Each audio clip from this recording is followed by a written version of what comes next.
بسم اللہ الرحمن الرحیم۔ آج انشاءاللہ سورہ طارق یعنی والسماء والطارق اس کی تفسیر ہوگی، اور وقت بچا تو انشاءاللہ هل اتاک حدیث الغاشیہ جو اس کے بعد والی صورت ہے وہ بھی انشاءاللہ اس پر بھی بات ہوگی۔ پہلے اس صورت کا لفظی ترجمہ اور مختصر گرامر۔ والسماء قسم ہے آسمان کی، والطارق اور طارق کی۔ طارق عربی میں کہتے ہیں طارقہ یطرقو، نصر ینصر کی طرح، طروقاً اس کا مصدر آتا ہے۔ اس کا معنی ہوتا ہے رات کو سفر کرنا، رات کو ظاہر ہونے والا یا رات کو سفر کرنے والا اس کو کہا جاتا ہے۔ طرق الباب، طرقہ الباب دروازہ کھٹکھٹانا رات کو، یعنی کوئی مہمان آتا ہے نا رات کو آپ کا دروازہ نوک کرتا ہے تو اس کو کہا جاتا ہے طرق الباب، اس نے دروازہ کھٹکھٹایا۔ تو کوئی رات کو جو آتا ہے نا اس کو بھی، تو رات کو ظاہر ہونے والی چیز کو طارق کہا جاتا ہے۔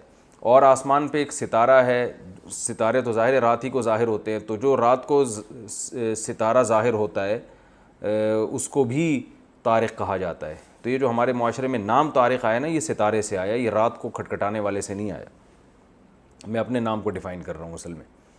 والسماء والطارق، قسم ہے آسمان کی اور طارق کی۔ وما ادراک ما الطارق، اور آپ کو کیا پتا کہ طارق کیا ہے؟ النجم الثاقب، النجم ستارہ ہے، الثاقب چمکنے والا۔ تو یہاں طارق سے مراد ہے ستارہ، کیونکہ وہ بھی رات کو ظاہر ہوتا ہے۔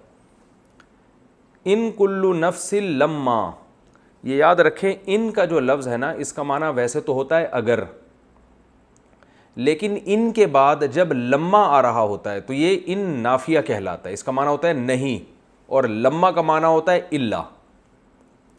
تو ہم یہاں ترجمہ کریں گے ان کل نفس، نہیں ہے کوئی بھی نفس، لما مگر یہ کہ علیہا حافظ، اس کے اوپر ایک حفاظت کرنے والا موجود ہے۔ فلینظر، وہی یہ بات بہت دفعہ آ چکا ہے، لینظر چاہیے کہ دیکھے، تو چاہیے کہ دیکھے الانسان، انسان دیکھے، کیا دیکھے؟ مما خلق، یہ مما اصل میں تھا جیسے عما یتساءلون میں آپ کو بتایا تھا نا، عما اصل میں تھا عن ما، تو یہ مما اصل میں تھا من ما، من الگ ہے، میم الف الگ ہے، تو اسے ملا کے کیا بنا دیا؟ مما۔ تو من ما کا مطلب کیا ہوتا ہے؟ کس چیز سے؟ خلقا، بنایا گیا اس کو۔ فلینظر الانسان، انسان کو چاہیے دیکھے، مما خلق، کس چیز سے اس کو بنایا گیا ہے؟ تو اللہ نے خود ہی جواب دیا، خلقا، بنایا گیا ہے، مما ان، ایک پانی سے، دافق، دفق عربی میں کہتے ہیں کوئی چیز جو ہے نا وہ ایک قوت کے ساتھ جب کوئی چیز خارج ہوتی ہے تو اس کو دفق سے تعبیر کیا جاتا ہے۔ دافق کا معنی ہوتا ہے ایک یعنی خارج ہونے والا پانی۔ یخرجو، جو خارج ہوتا ہے، من بین الصلبی، من بینی، بین کا معنی درمیان، کہتے ہیں نا بین الاقوامی کانفرنس یعنی مختلف اقوام کے درمیان۔ من بین الصلب، صلب عربی میں کمر کو کہتے ہیں، ترائب یہ سینے کی یہ جو ہڈیاں ہیں نا، یہ والی ہڈیاں، اس کو ترائب کہا جاتا ہے۔ تو یہ پانی نکلتا ہے کمر سے اور سینے کے درمیان سے۔ انہو، بے شک وہ اللہ، علی رجعہ، اس انسان کو لوٹانے پر، رجع کا معنی ہوتا ہے لوٹانا، کہتے ہیں نا بات سے انہوں نے رجوع کر لیا ہے، ہم کہتے ہیں انا للہ و انا الیہ راجعون، بے شک ہم اللہ ہی کے لیے ہیں اور ہم اللہ ہی کی طرف راجعون، لوٹ کر جانے والے۔ تو رجع کا معنی لوٹنا، بے شک وہ لوٹانا، بے شک وہ اللہ تعالیٰ علی رجعہ، اس انسان کے لوٹانے پر، لقادر، لام تاکید کے لیے، قادر کا معنی قدرت والا۔ یوم، اس دن، تبلی السرائر، تبلا، تبلا اصل میں تھا تبلیو، تکرمو کی طرح ہے، اس کا معنی ہوتا ہے ابلیا یبلیو ابلاءن، اکرما یکرمو اکرامن کی طرح، تو ظاہر کرنا، ٹھیک ہے نا۔ یوم تبلا، جس دن ظاہر کر دیے جائیں گے، السرائر، راز، سریرہ، سر راز کو کہتے ہیں نا، سری نمازیں کہتے ہیں نا جو آہستہ پڑھی جاتی ہیں، چھپی ہوئی ہوتی ہیں، جہری جو زور سے پڑھی جاتی ہیں، تو سرائر، ہاں کہتے ہیں نا اسرار اور رموز، تو سرائر چھپی ہوئی چیزوں کو، جس دن ظاہر کر دیا جائے گا چھپی ہوئی باتوں کو یا چھپے ہوئے عمل کو۔ فما لہو، پس نہیں ہوگا، لہو اس انسان کے لیے، من قوت، کوئی بھی قوت، ولا ناصر، اور نہ کوئی مددگار، ناصر مدد کرنے والا۔ والسماء، قسم ہے آسمان کی، ذات الرجع، جو لوٹانے والا ہے، تفسیر میں بتاؤں گا کیا مطلب لوٹانے کا. آسمان کی قسم جو کیا کرنے والا ہے, لوٹانے والا ہے. والارضی, اور زمین کی قسم, ذات الصدعی, جو پھٹنے والی ہے. صدع کا معنی ہوتا ہے کسی چیز کا پھٹ جانا, جیسے زمین کا سینہ پھٹتا ہے نا جب اس میں نباتات اگتے ہیں. صداع الرأس عربی میں مشہور ہے, سر کا درد, سر پھٹ رہا ہوتا ہے اس میں. انہو, بے شک یہ قرآن, لقول, ایک ایسا قول ہے, فصل, فصل کا معنی جدا کرنے والا. آپ نے دیکھو بھئی شہر کی فصیل, کیونکہ وہ دیوار ہوتی ہے جو شہر کو جدا کر رہی ہوتی ہے, بھئی یہاں سے بارڈر ہے یہ شہر کا. اور فصل, یہ اس کو بھی کہتے ہیں ہم, جو بھئی آج ایک نئی فصل ہے یہ, کیونکہ ایک جیسے پیاز کی فصل کٹ گئی, پھر آگے گنا اگا رہے ہیں. مجھے نہیں پتہ گنا پہلے اگتا ہے یا پیاز پہلے اگتا ہے, لیکن اس کو بھی فصل کیا مطلب, یہ بھی ایک باؤنڈری ہے نا. اب یہ کٹ گئی, اب دوسری, تو یہ دونوں ایک دوسرے کو کیا کر رہی ہوتی ہیں, فصلیں جدا کر رہی ہوتی ہیں. ایک ہی فصل ایک دوسرے کو جدا نہیں کرتی. تو فصل کا معنی کیا ہوتا ہے, جدا. فیصلہ اسی سے نکلا ہے بھائی, فیصلہ سناؤ بھائی, جج نے فیصلہ سنایا ہے, ٹھیک ہے نا. طلاق کو بھی فیصلے سے تعبیر کیا جاتا ہے ہمارے یہاں, بھائی اب تو فیصلہ دے دو, اس کو کہتے ہیں نا لوگ. تو یہ سب جدا کرنے سے, کھول کھول کے بیان کر دینے سے ہے. تو انہو لقول فصل, یہ ایک ایسا قول ہے, یعنی ایک ایسا کلام ہے, فصل, جو حق اور باطل کو جدا کر دیتا ہے. وما ہوا بالہزل, اور نہیں ہے یہ مذاق. ہزل کسے کہتے ہیں, غیر سنجیدہ. آپ کوئی بھی بات ویسے ہی کر رہے ہیں تو اس کو کیا کہا جائے گا, ہزل. جیسے حدیث میں آتا ہے, ثلاث جدہن جد وہزلہن جد, 3 چیزوں کی مذاق بھی حقیقت اور ہزل بھی کیا ہے, حقیقت. یعنی حقیقت تو حقیقت ہے ہی, ہزل بھی کیا ہے, حقیقت. نکاح, طلاق اور رجوع. آپ نے بیوی کو ایک طلاق دی, مذاق میں کہہ دیا میں نے رجوع کر لیا, تو وہ رجوع ہو گیا.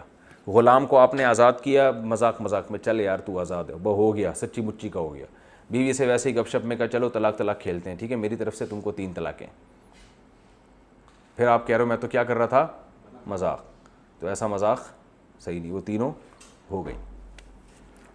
انہم, بے شک یہ لوگ, یکیدونا, یکیدونا اصل میں تھا یکیدونا, یضربونا کی طرح. اس کا معنی ہوتا ہے تدبیر کرنا, قید, مکر و قید نہیں لفظ استعمال ہوتا. بے شک یہ لوگ یکیدونا, تدبیریں کر رہے ہیں, بری تدبیروں میں استعمال ہوتا ہے یہ اکثر. کیدن, تدبیریں کرنا. وَأَكِيدُ, اضربو کی طرح, اکیدو, اور میں تدبیر کر رہا ہوں, کیدن, تدبیر, میں بھی ایک تدبیر کر رہا ہوں. فَمَهِّلْ, فا کا معنی پھر مہل, سبح کی طرح ہے, اس کا معنی ہے مہلت دینا. مہل یمہل تمہیلاً, سبح یسبح تسبیحاً, اس کا معنی ہوتا ہے مہلت دینا. فَمَهِّلِ الْكَافِرِينَ, آپ کافروں کو مہلت دیں. آگے امہل, اکرم کی طرح, امہل یمہل امہالاً, اس کا معنی بھی کیا ہے, مہلت دینا. اردو میں مہلت کا لفظ بہت استعمال ہوتا ہے, بھائی تھوڑا سا مہلت دو اس کو. تو امہل, اکرم کی طرح, امر کا صیغہ ہے. امہلہم, آپ بھی مہلت دیں ان کو. پہلے اللہ نے کہا کہ آپ کافروں کو مہلت دیں, پھر دوبارہ دوسرے باب کے ساتھ اللہ نے کہا آپ کافروں کو مہلت دیں. رویدہ, رویدہ کا معنی بھی, یہ رویدہ ورڈ بس اسی طرح, اس کا معنی بھی ہوتا ہے مہلت دینا. جیسے کوئی کام آدمی جلد بازی میں, کوئی آپ سے پیسے مانگ رہا ہے, 2 یار میرے پیسے 2 یار, آپ اسے کہتے ہیں رویدن. رویدن کا مطلب کیا, یار تھوڑا سا ایکسکیوز سر, ٹھیک ہے نا, ایکسکیوز مس کہتے ہیں نا, تھوڑا سا یار جلد بازی نہیں کرو یار, دے رہے ہیں, صبر کرو. رویدن, ٹھیک ہے, اس کا معنی بھی. یہ تو اس کا لفظی ترجمہ ہو گیا. اس صورت کی تفسیر بہت آسان ہے. اللہ تعالیٰ نے آسمان کی اور آسمان پہ چلنے والے, رات کو ظاہر ہونے والے ستارے کی قسم اٹھائی, کیونکہ اب اللہ نے یوں فرمایا قسم آسمان کی اور رات کو ظاہر ہونے والے کی, تمہیں کیا پتہ وہ رات کو ظاہر ہونے والا کیا ہے. تو جب کوئی بڑی چیز ہوتی ہے نا تو اس کو ڈیفائن کرنے کے لیے یہ سوال پوچھا جاتا ہے کہ تمہیں کیا پتہ کہ وہ کیا ہے, یہ بتانے کے لیے کہ بہت عظیم الشان چیز ہے. چونکہ النجم الثاقب, چمکنے والا ستارہ جو رات کو ظاہر ہوتا ہے, یہ بھی اللہ کی قدرت کا ایک بہت بڑا نمونہ ہے. اتنے بڑے بڑے ستارے ہیں کہ لاکھوں زمینیں ان میں سما جائیں. یہ تو ہم کو چھوٹے چھوٹے اتنے سے نظر آ رہے ہوتے ہیں, تو یہ خود اللہ کی قدرت کے بہت بڑی کرشمے ہیں. تو اللہ نے فرمایا میں قسم اٹھا کے کہتا ہوں, ان کل نفس لما علیہا حافظ, ہر نفس پہ ایک حفاظت کرنے والا, کوئی حفاظت کرنے والا موجود ہے. تو یہ جنس ہے, وہ 2 بھی ہو سکتے ہیں, 4 بھی ہو سکتے ہیں, تو ہیں 2, لیکن اس کو ایک سے تعبیر کیا, کیونکہ ہیں تو محافظ نا وہ, تو یعنی حفاظت تمہاری ہو رہی ہے. حفاظت سے مراد کیا؟ تمہارے اعمال کی حفاظت ہو رہی ہے. کوئی فرشتہ موجود ہے جو تمہارے اعمال کو نوٹ کر رہا ہے. اب قسم اور جواب قسم میں مناسبت کیا ہے کہ جیسے آسمان پہ ستارہ ہوتا ہے نظر نہیں آتا, نظر رات کو آتا ہے حالانکہ دن میں بھی موجود ہوتا ہے, اتنے بڑے بڑے ستارے, تو ایسے ہی ضروری نہیں ہے کہ جو چیز تمہیں نظر نہ آئے وہ موجود نہ ہو. تو ایسے ہی فرشتے ہیں اور بڑی شان والے فرشتے ہیں یہ, ان کی جسامت بھی بہت بڑی ہے. فرشتوں کی تو جسامت اتنی ہے کہ انسان دیکھے تو ویسے ہی خوف سے مر جائے. تو اللہ فرماتے ہیں یہ بھی تمہیں نظر نہیں آتے, کیونکہ انسان کی آنکھوں کے دیکھنے کے اصول کچھ اور ہیں, ٹھیک ہے نا. وہ ان اصولوں پہ جو چیز آئے گی وہ نظر آ جائے گی, جو ان اصولوں پہ نہیں اترے گی وہ چیز نظر نہیں آئے گی. تو جیسے اللہ اتنے بڑے بڑے ستارے بنا سکتا ہے جو رات کو نظر آتے ہیں, تو ایسے ہی اللہ نے اور بھی بہت سی چیزیں بنائی ہیں جو تمہیں نظر نہیں آتی. تو وہ ان میں سے ایک کیا ہے؟ فرشتے ہیں جو تمہارے اوپر متعین ہیں. اللہ کہتے ہیں اب بھی اگر بات سمجھ میں نہیں آتی اور تمہیں یقین نہیں ہے کہ ہم, یعنی جب فرشتہ موجود ہے تو اس کا مطلب وہ اعمال لکھ رہا ہے, تو لکھ کیوں رہا ہے, یہ تکلف کیوں کر رہا ہے؟ وہ حساب و کتاب ہوگا. اگر حساب و کتاب نہ ہوتا تو یہ تکلف ہوتا؟ ارے پورا کمپنی دیکھتی ہے نا کہ ہر چیز کا حساب رکھتی ہے نا, فلاں کی اتنی سیلری تو لکھی اس لیے جاتی ہے, وقت پہ سیلری دینی بھی ہے نا اس کو. تو لکھا وہی کام جاتا ہے جس پر پریکٹیکل لائف میں اس کا کوئی اثر پڑنے والا ہو, خام خواہ میں تھوڑی لکھا جاتا ہے. تو آپ نے بیگم کو کھانا کھلایا اور لکھ رہے ہیں کہ 2 روٹی کھائی, تو بیگم کو غصہ نہیں ہے کیوں لکھ رہے ہو بھائی, کیا 2 سے زیادہ کھانے کی اجازت نہیں ہے؟ نہیں بھی اجازت, تو پھر لکھ کیوں رہے ہو؟ کہ ویسے نالج کے لیے, ریکارڈ کے لیے. تو یہ فضول سی بات ہو جائے گی نا. یا تو بھائی اس لیے لکھ رہے ہیں کہ بھائی آئندہ جو ہے نوٹ کروں گا کہ اس دفعہ 2 کھائی ہیں, تو اگلی دفعہ اگر 3 کھائی ہیں تو پھر پوچھوں گا کہ پچھلی دفعہ تو 2 کھائی تھی, اس دفعہ آپ نے 3 کیوں کھائی. تو اگر یہ سوالات کرنے ہیں تو پھر تو ٹھیک ہے, نہیں کرنے تو پھر بلا وجہ چیزیں لکھی نہیں جاتی, نہ لقمے گنے جاتے ہیں. آپ کے ہاں کوئی مہمان آیا, آپ نے کھانا رکھ دیا, اب جتنے لقمے کھائیں آپ نے اس کو پیپر پہ لکھ کے دے دیا, آپ نے ماشاءاللہ 50 لقمے نوش فرمائے. وہ کہے گا یہ رپورٹ پیش کرنے کا مقصد کیا کہ ویسے ہی لکھ رہا تھا میں. اس کو غصہ آئے گا نا بھائی, کیوں؟ یا تو فی لقمہ آپ نے 5 روپے رکھے ہوں پھر تو ٹھیک ہے. تو بلا وجہ کچھ نہیں لکھا جاتا. اللہ فرماتے ہیں فرشتہ موجود ہے جو چیزیں لکھ رہا ہے, تو یہ بلا وجہ نہیں ہے, اس کا مطلب حساب و کتاب ہے. اب بھی اگر سمجھ میں نہیں آتا, کیونکہ جہاں حساب و کتاب کی بات آئے گی وہاں فوراً سوال ہوگا مٹی ہو کے ختم ہو گئے تو دوبارہ کیسے زندہ ہوں گے, یہ لازمی سوال آئے گا. بھائی حساب و کتاب ہے تو یہ قبروں میں گل چھڑ کے مردے ختم کیوں ہو رہے ہیں؟ تو اللہ نے فرمایا یہ جیسے تمہاری عقل میں نہیں آتا تو تم اپنے ماضی کو جھانک کے دیکھو. فَلْيَنظُرِ الْإِنسَانُ, انسان کو چاہیے کہ وہ دیکھے مِمَّا خُلِقَ, کس چیز سے بنایا گیا ہے. ایک پانی کے قطرے سے بنایا ہے, تو عقل مانتی ہے اس پانی کے قطرے کو رکھو اور دیکھو, بولو اس سے انسان بنے گا, اس میں آنکھ بھی ہوگی, ناک بھی, دل بھی, دماغ بھی, جگر بھی, گردے بھی, پھیپھڑے بھی, سمجھ میں آ جائے گا؟ تو نہیں آئے گا نا. تو جس رب نے اس پانی سے بنا لیا وہ رب مٹی سے دوبارہ کیوں نہیں بنا سکتا؟ اس لیے اللہ نے فرمایا فَلْيَنظُرِ الْإِنسَانُ, انسان کو چاہیے کہ وہ دیکھے مِمَّا خُلِقَ, کس چیز سے بنایا گیا. پھر اللہ بتاتے ہیں, ہم بتاتے ہیں خُلِقَ مِن مَاءٍ دَافِقٍ, ایک ایسے پانی سے بنایا گیا جو قوت کے ساتھ نکلتا ہے. یخرج من بین الصلب والترائب, جو پشت اور سینے کے بیچ سے نکلتا ہے. اس پہ بڑی بحث ہوئی ہے کہ پشت سے کیسے نکلتا ہے, سینے سے کیسے. یہ تو حکیم الامہ حضرت مولانا شرف علی تھانوی رحمہ اللہ نے بہت ساری تفسیروں کا مطالعہ کیا ہے, اس کے بعد تفسیر لکھی ہے. وہ فرماتے ہیں اس میں جو راجح قول ہے وہ یہ ہے کہ یہ کنایا ہے کہ پوری باڈی سے نکلتا ہے, کیونکہ جب 2 کناروں کا ذکر کیا جاتا ہے نا تو اس سے مراد یہ نہیں ہوتا کہ یہاں سے نکل رہا ہے, بلکہ اس سے مراد کیا ہوتا ہے, انسان کے جسم میں یا تو سامنے کا حصہ ہے یا پشت ہے, تو پوری باڈی کے درمیان سے. تو یہ جو ہے پوری باڈی کے درمیان سے کیسے, بلڈ سے بنتی ہے نا, جو بھی انسانی جسم میں جو منی بنتی ہے وہ بلڈ سے بنتی ہے, تو پورے جسم, اور اس سے پورے جسم پہ اثر پڑتا ہے, پوری باڈی پہ اس پہ اثر پڑتا ہے. اور پوری باڈی اگر آپ کی کمزور ہے تو پھر اس پانی پہ بھی اثر پڑے گا. اور اگر باڈی صحت مند ہے, تبھی کہتے ہیں جیسے جیسے انسان بوڑھا ہوتا ہے تو اس میں اولاد پیدا کرنے کی صلاحیت ختم ہوتی چلی جاتی ہے. تو پوری باڈی سے اس میں یہ بھی ہے کہ جو لوگ اس طرح کی چیزیں کھا رہے ہوتے ہیں نا, آج کل ہمارے یہاں جعلی حکیموں نے پتہ نہیں کیا کیا لگایا ہوا ہوتا ہے, طاقت اور قوت کے خزانے اور کیا. تو بھائی جس آدمی کی صحت ٹھیک ہے, تو جیسے اس کی نظر ٹھیک ہے, سماعت ٹھیک ہے, گویائی ٹھیک ہے, تو اس کی باقی قوتیں بھی ٹھیک ہیں. اور اگر آپ کی باڈی ٹھیک نہیں ہے تو آپ کی نظر بھی خراب ہوگی, سماعت پہ بھی اثر پڑے گا, آپ کے حافظے پہ بھی اثر پڑے گا. تو باقی تمام قوتوں پہ بھی اثر پڑے گا. تو اللہ نے فرمایا کہ بین الصلب والترائب انہ علی رجعہ لقادر، بے شک وہ اللہ انسان کو لوٹانے پر قدرت رکھتا ہے. کیا مطلب؟ جو اللہ اس طرح سے بنا سکتا ہے کہ ایک ایسا پانی پوری باڈی سے نچوڑ کے اس سے انسان بنا دیا دوبارہ، تو اس انسان کو دوبارہ لوٹانے پر قادر کیوں نہیں ہے؟ تو مر جاؤ گے، اللہ دوبارہ زندہ کر کے کھڑا کر دے گا. اور یہ وہ دن ہوگا یوم تبلی السرائر، ایسا ہی نہیں کھڑا کر کے بس قدرت دکھائے گا کہ دیکھو میں نے زندہ کر دیا چلو اب دوبارہ مر جاؤ. نا نا نا نا نا، یہ وہ دن ہوگا جس دن رازوں کو ظاہر کر دیا جائے گا. کتنے لوگوں نے چھپ کے گناہ کیے ہوں گے وہ سامنے آ جائیں گے، کتنے لوگوں نے برائیاں کی ہوں گی وہ سامنے آ جائیں گی. اللہ سب کی حفاظت فرمائے. فما لہ من قوت، پھر کوئی قوت نہیں ہے اس کے لیے، طاقت اس وقت طاقت نہیں ہوگی، آج تو بچ جاتا ہے طاقت سے، کمزور ہوگا وہ انسان. ولا ناصر، اور کوئی اس کا مددگار نہیں ہوگا. والسماء ذات الرجع، پھر اللہ آسمان کی قسم اٹھاتے ہیں، وہ آسمان جو لوٹانے والا ہے. لوٹانے والا کیا مطلب؟ ہر چیز کو لوٹا دیتا ہے. آپ نے ایک سائنس میں ٹرم سنی ہوگی نائٹروجن سائیکل، پتہ نہیں سائیکل کہتے ہیں سرکل کہتے ہیں. تو وہ کیا ہوتا ہے کہ یعنی سائنس یہ کہتی ہے کہ دنیا جتنی بھی چیزیں ہیں نا یہ سب گھوم پھر کے دوبارہ ایک فارم میں آ جاتی ہیں.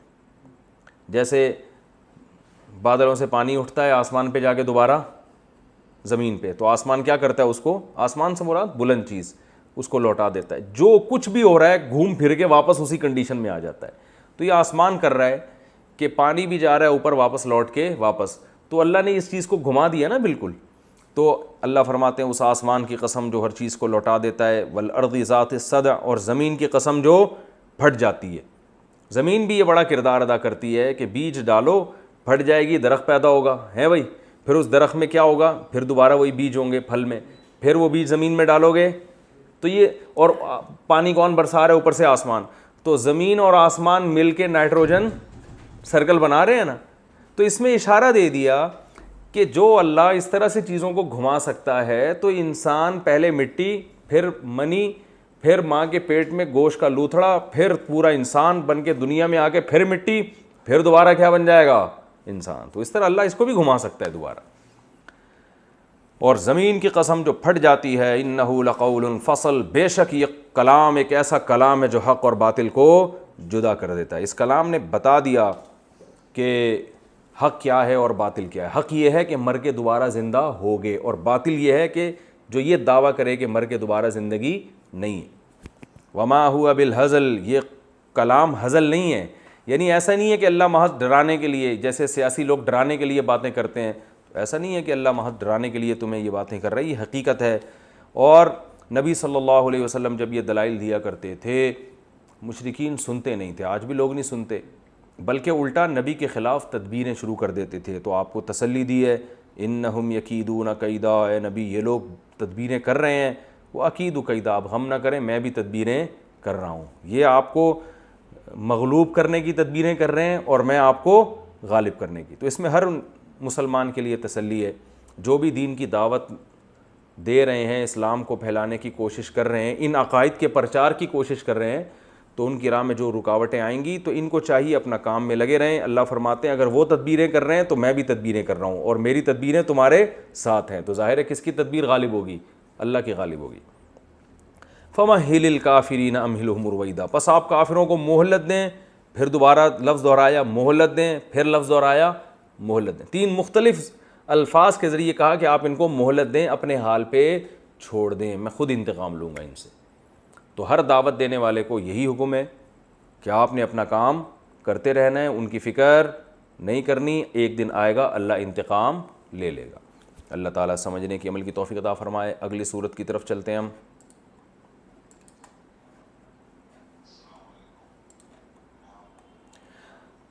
اگلی صورت ہے جی سبح اسم ربک الاعلی. اچھا میں نے سورہ غاشیہ بول دی تھی، سبح اسم ربک الاعلی. سبح، سبح کا معنی سبح یسبح، امر بنتا ہے نا، یسبح سے یا ہٹائیں گے اور آخر کو ساکن کر دیں گے تو سبح، پاکی بیان کریں. اسم ربک، اپنے رب کے نام کی، الاعلی جو کیا ہے؟ برتر ہے. اپنے رب کے نام کی پاکی بیان کریں. الذی، وہ رب، خلقا، جس نے پیدا کیا، فسوا پھر برابر کر دیا، انسان کو پیدا کیا اور اعضاء میں کیا کر دیا، تناسب، والذی اور وہ رب ہے، قدرا جس نے اندازہ ٹھہرایا ہر چیز کا، اندازہ مینجمنٹ کو بولتے ہیں، فہدا اور پھر فا کا معنی پھر ہدا، ہدایا، ہدایا کا معنی اسے راستے پہ چلا دیا، ہدایت دے دی، رہنمائی، گائیڈنس، اسے گائیڈ کر دیا۔ تفسیر میں اس کا میں انشاءاللہ مفہوم بتاؤں گا۔ والذی اور وہ ذات ہے، اخرج المرعى جس نے چارہ اگایا، المرعى، مرعى کہتے ہیں چراگاہ کو اور چارے کو بھی کہتے ہیں، تو جس نے اگایا کیا، جانوروں کے لیے چارہ، فجعلہ پھر بنا دیا، فا کا معنی پھر جعل ضربہ کی طرح بنایا، اس چارے کو غثاء خش و خاشاک، جیسے اس نے پیداوار اگائی نا تو کیا بنا دیا، خش و خاشاک، خس و خاشاک، سوری شروع میں بھی شین لگا دیا میں نے، خس و خاشاک بنا دیا اس نے۔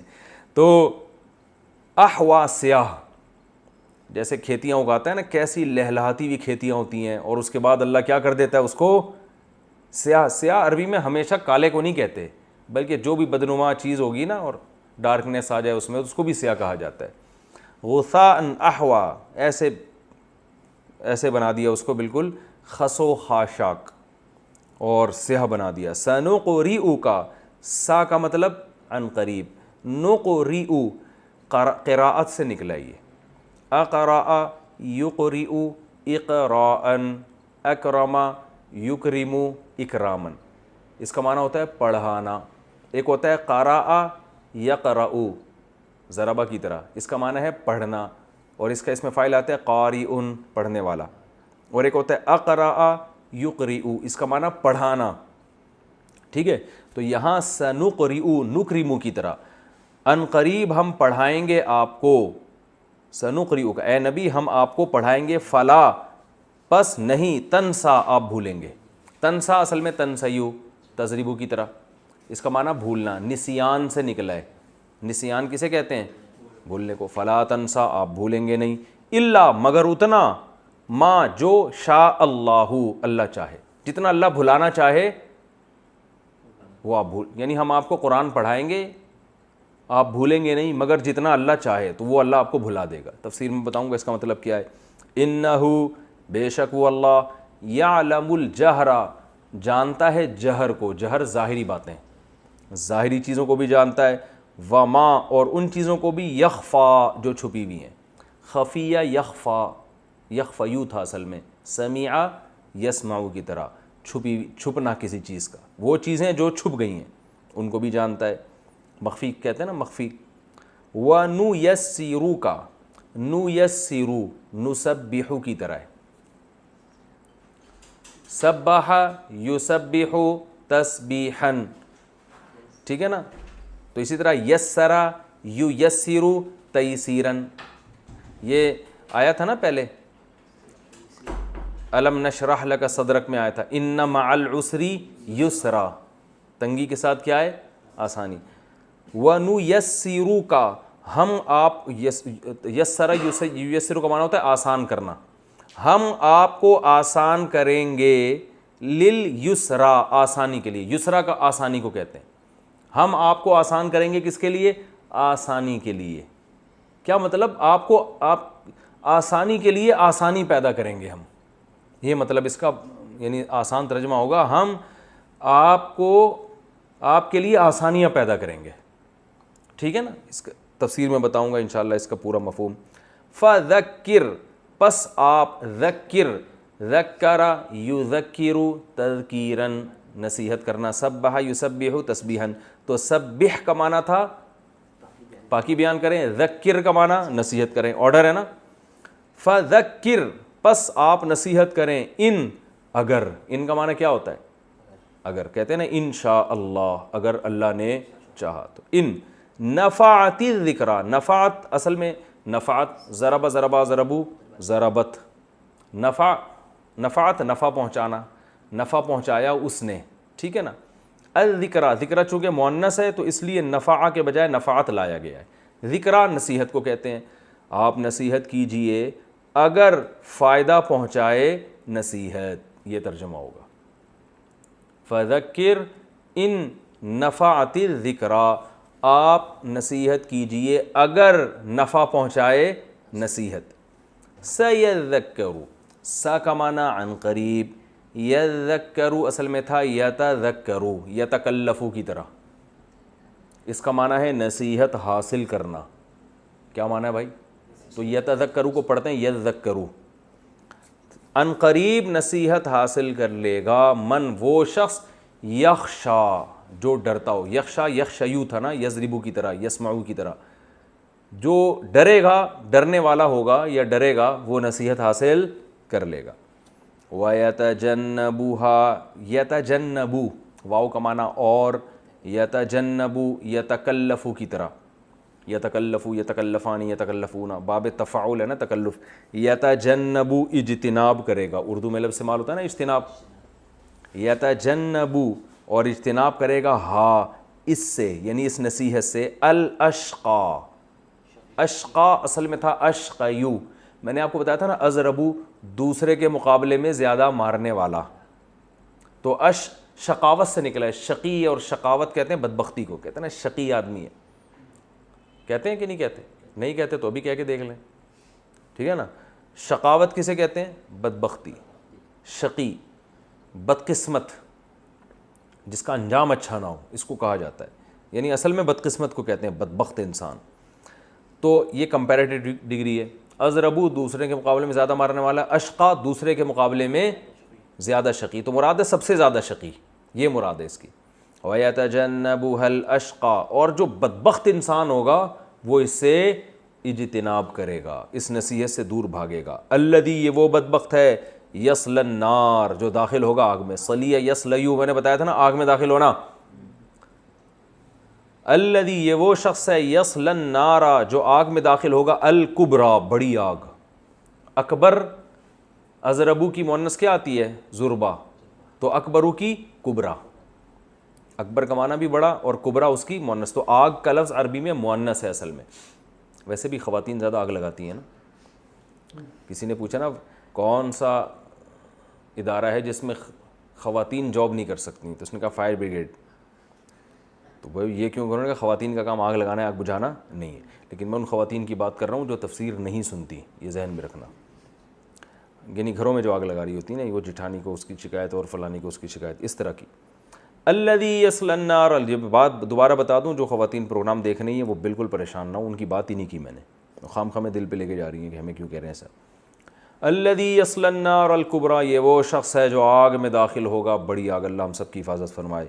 ثم، پھر اس کے بعد، لا یموتو، یموتو یموتو ینصرو کی طرح، ٹھیک ہے نا، نہیں مرے گا، موت سے نکلا ہے. فیہا، اس آگ میں، ولا یحیا، یحیا حییہ یحییو، حییہ یحییو، سمیع یسمعو کی طرح. تو یحییو کو پڑھتے ہیں یحیا. یہ وہ یحیا نہیں ہے جو نام ہوتا ہے. ارے بھائی یحییٰ علیہ السلام نام بھی تو تھا نا، وہ ناؤن ہے. یہ سینٹنس ہے پورا، یہ فعل ہے، ٹھیک ہے نا. تو اب ایسا نہ ہو یحییٰ علیہ السلام کو بھی کہیں یحییٰ کا مطلب اصل میں یہ وہ یحییٰ اور ہیں، یہ یحییٰ اور ہے. حییہ یحییو، یحییو کو یحییٰ پڑھا جاتا ہے. اس کا معنی حیات سے نکلا، زندہ ہونا. لا یموت فیہا، نہیں مرے گا اس آگ میں، ولا یحیا، اور نہ زندہ ہوگا. قد کا معنی بے شک، تحقیق. افلاح، اکرما کی طرح، کامیاب ہونا، تحقیق کامیاب ہو گیا. من، وہ شخص، تزکا، اصل میں تھا تزکیا، تکلفہ کی طرح. تزکا کا معنی پاک ہو جانا، تزکیہ کر لینا اپنا. تحقیق کامیاب ہو گیا وہ شخص جس نے اپنے آپ کو کیا کر لیا؟ پاک کر لیا ظاہری اور باطنی برائیوں سے.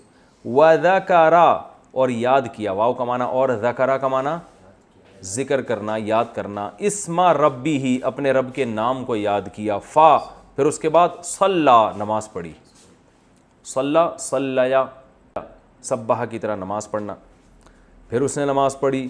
بلکہ ہوتا اس کے برخلاف ہے. اللہ فرماتے ہیں یہ ساری نصیحتیں تو اپنی جگہ، لیکن تم کرتے کچھ اور ہو. وہ کیا کرتے ہو ہم تمہیں بتاتے ہیں.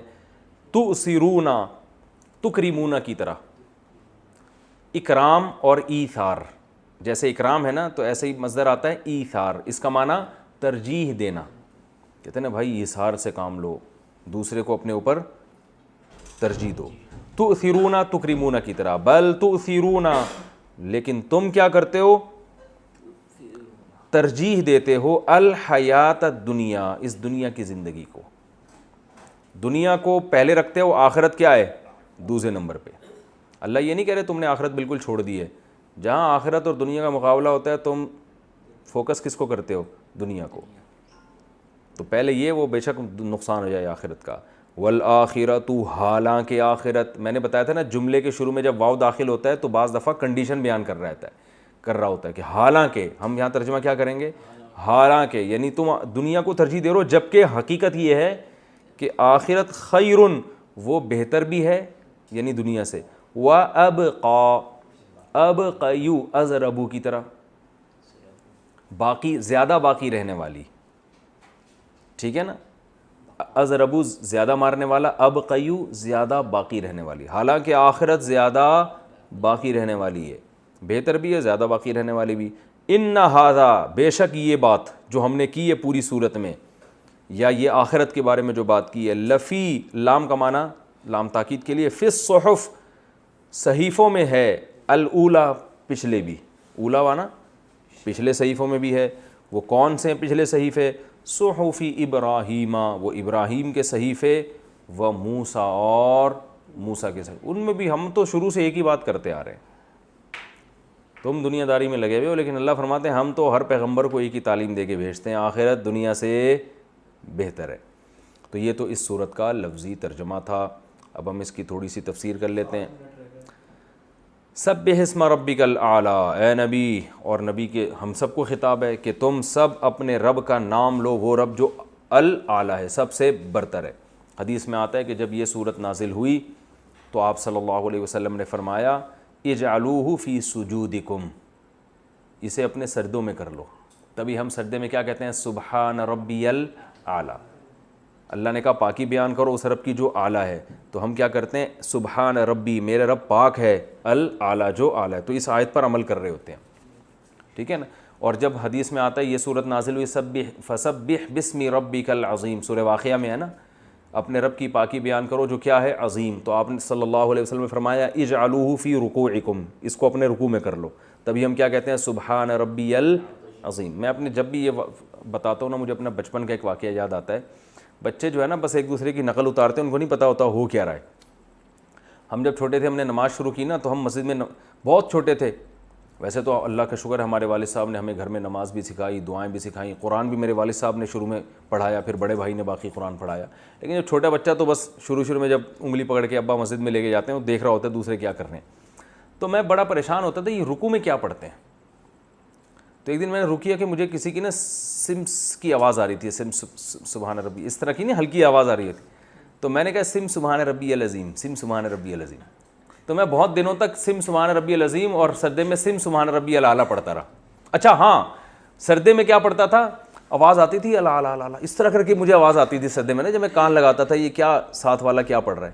تو میں ایسے پڑھتا تھا سجدے میں سم سبحان ربی الاعلیٰ، مجھے ابھی تک یاد ہے، سم سبحان ربی الاعلیٰ، سم سبحان. بہت دنوں تک پڑھتا رہا، پھر بتایا کہ بھائی یہ نہیں ہوتا، یہ یوں ہوتا ہے.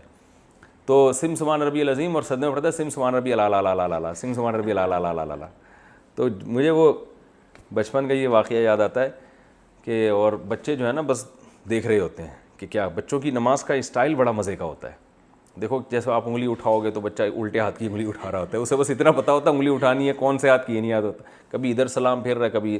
لوگ کہتے ہیں بچے ہمارے قریب ہوں تو ہم سے نماز نہیں پڑھی جاتی، نماز میں دل نہیں لگتا. میری عادت ہے بچہ قریب ہونا نماز میں اور دل لگتا ہے. تو بچے جس طرح نماز پڑھ رہے ہوتے ہیں نا، اور اللہ کی محبت دل میں آتی ہے، یار یہ اللہ نے کیسے رونق ہے اور کیسی ایک فطرت کی عکاسی ہے.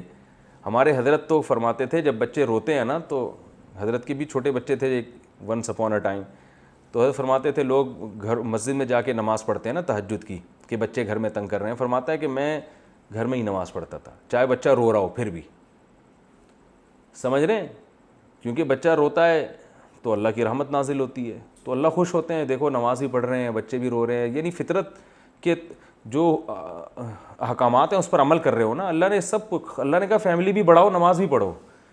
اللہ کو وہ نماز پسند نہیں ہے کہ بیوی بچوں کی فکر سے آزاد ہو کے کیا کر رہا ہے، اطمینان قلب کے ساتھ نماز پڑھ رہا ہے. یہ والی نماز اللہ کو پسند نہیں, اللہ کو یہ کہ ٹینشن کے ساتھ نماز پڑھو.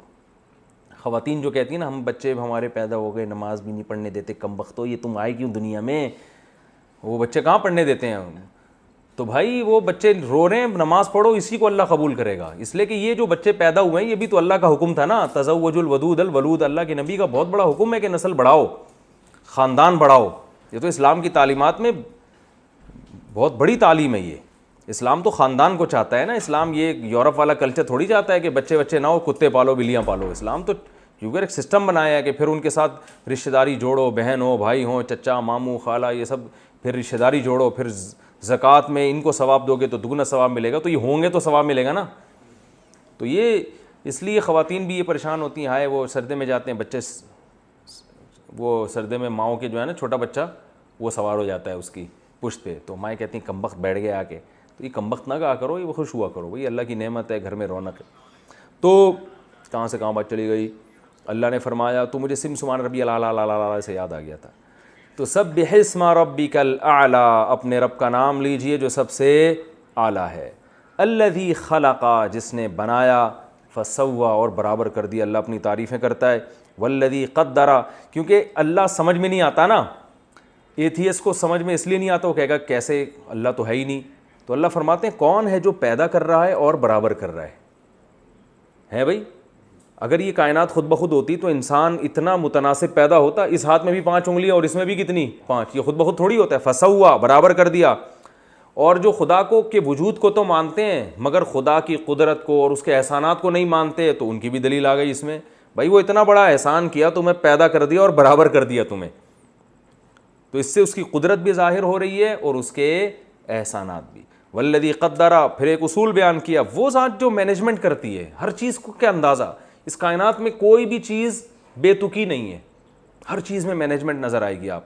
فہدا, اور پھر اس کو راستے پہ چلا دیا, یعنی نیچر کے راستے پہ چلا دیا. اسی کو قرآن میں دوسری جگہ آتا ہے, احسن کل شیء خلقہ ثم ہدا. فرعون نے حضرت موسیٰ سے پوچھا اللہ کیا ہے, رب کون ہے بھائی؟ تو موسیٰ علیہ السلام نے فرمایا وہ جس نے ہر چیز کو بہترین انداز میں بنایا اور پھر اسے اس کی نیچر پہ چلا دیا. اب آپ جانوروں میں دیکھ لو نا, بکری کا بچہ پیدا ہوتا ہے کتنا خوبصورت, اور پیدا ہوتے ہی تھنوں سے دودھ پینے کی کوشش شروع کرتا ہے. تو کون ہے جس نے اس کو اس نیچر پہ چلایا؟ پیدا ہونا بھی خود سے ممکن نہیں ہے بھائی. اور پھر کون ہے جس نے اس کے دماغ میں یہ چیزیں ڈال دی تھیں کہ پیدا ہوتے ہی تیری بڑی ضرورت دودھ ہے اور وہ تجھے یہاں سے ملے گی؟ اسے کون سکھا رہا ہے؟ ہر جانور پیدا ہوتے ہی اپنی فطرت پہ چلنا شروع. تو ہر پرندے کو دیکھیں, اس کی چونچ اس کے پنجوں کے حساب سے بنائی ہے. جس پرندے کو سمندر میں شکار کرنا ہوتا ہے اکثر ان کی چونچیں لمبی ہوتی ہیں تاکہ وہ پانی کے اندر تک, ہر چیز کو اس کی حساب سے بنائے. شیر کو چونکہ شکار کرنے والا بنایا تو اس کے نوکیلے دانت اور اس کی دھاڑ اور اس کے جناب وہ, کیونکہ یہ سب چیزیں نہیں ہوگی تو ہرن کو محبت سے تو نہیں سمجھا سکتا وہ. بھائی شیر کو حلیہ بکری والا دے دیا جاتا اور اس کی خوراک گوشت رکھی جاتی تو وہ ہرن کو دھاڑ دھاڑ کرتا جا کے, وہ تو ہرن سے جا کے کہتا بھائی تیرے بھی کھر ہیں میرے بھی کھر ہیں, تیری خوراک گھاس ہے میری خوراک کیا ہے گوشت, تو گھاس سارا دن کھاتا رہتا ہے, گھاس تو بھاگتی نہیں ہے تجھے دیکھ کے, لیکن تو مجھے دیکھ کے بھاگ جاتا ہے, اب میں تجھے کیسے پکڑوں, تو میرا بھی تو خیال کر. تو ہرن مان جائے گا؟